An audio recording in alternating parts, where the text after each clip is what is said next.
জন্য আমি আর আপনি যখন লা ইলাহা ইল্লাল্লাহ কালিমা বললাম, লা দিয়া দুনিয়ার সব কিছু গোসল করে রাখলাম, নাই নাই দরবারে নাই, আসবাবপত্র নাই, বাবা নাই, মা নাই, দাদা নাই, দাদা নাই, পাহাড় বলে মাথা কিছুই নাই রে বাবা নাই, একমাত্র আছে আমার আল্লাহ। ইবাদতের যোগ্য হলো আল্লাহ, দুনিয়ার কোন ব্যক্তি ইবাদতের যোগ্য হতে পারে না।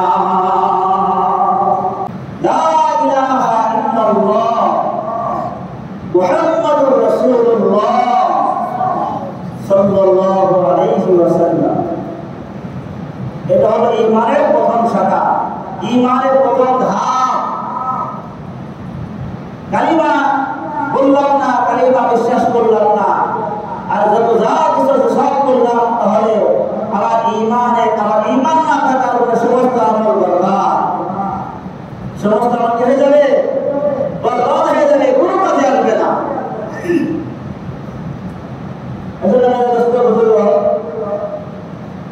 সর্বপ্রথম যে জিনিসটা দরকার সেটা হলো ঈমান। প্রত্যেকটা জিনিসের তিনটা স্তর আছে, প্রত্যেকটা জিনিসের তিনটা স্তর আছে। প্রথম স্তর হলো তার নাম, তার কাজ, তার নাম কি, কাজ করে কি, তার স্থান কি, মাকান কি, মাকিম কি। যদি আপনার ছাদে লাগাইলাম, উপরে লাগাইলাম, বা নিচে লাগাইলাম, তাহলে কাজে আসবে? ফ্যানকে ফ্যানের জায়গায় লাগাইতে হবে, তাহলে আমার বাতাস লাগবে। আর ফ্যান যদি বাতাস না লাগে, তাহলে ফ্যানটা লটকে রাখবো, লটকে রাখবো। প্রত্যেকটা জিনিস তার নাম জানা দরকার, কাজ করে কি সেটাও জানা দরকার, কোথায় তার স্থান হবে সেটাও জানা দরকার। প্রত্যেকটা মানুষের প্রথম নাম্বার স্তর হলো তার ভিতরে ঈমান থাকতে হবে। মুসলমানের কাজটা কি? প্রথম হলো ঈমান আনা, ঈমানের পরে কাজ করবো করা, তার আসল ঠিকানা হলো জান্নাত।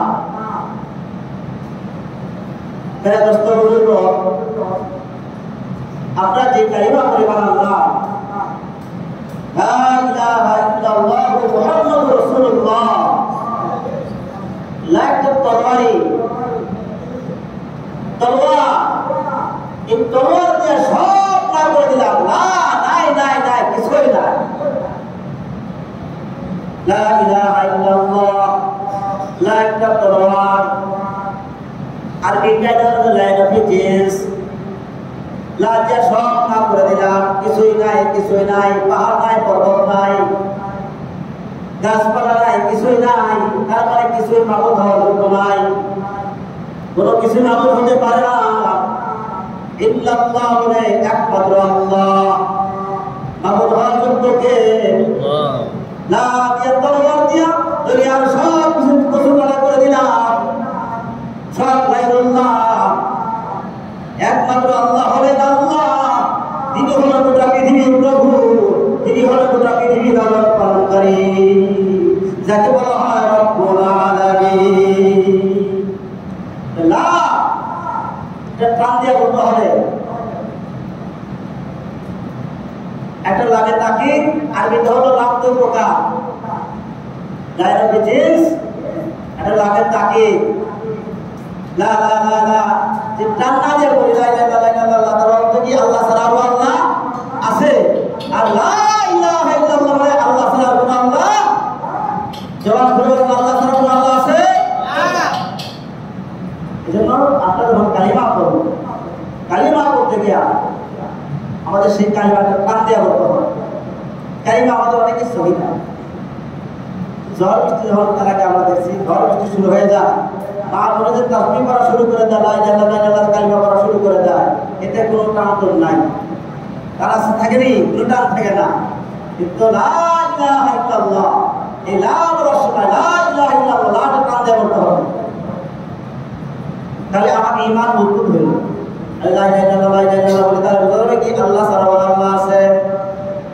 লা ইলাহা ইল্লাল্লাহ তো কি আর আল্লাহ ছাড়া আল্লাহ আছে, আপনারা তাকে অবশ্যই আছে, অবশ্যই আছে। নাউযুবিল্লাহ, জোরে বলেন নাউযুবিল্লাহ।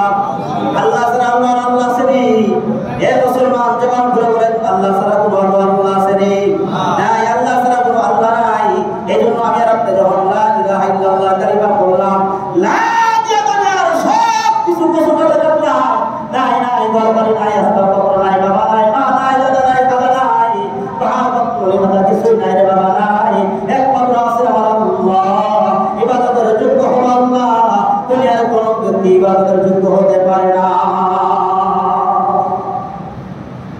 লা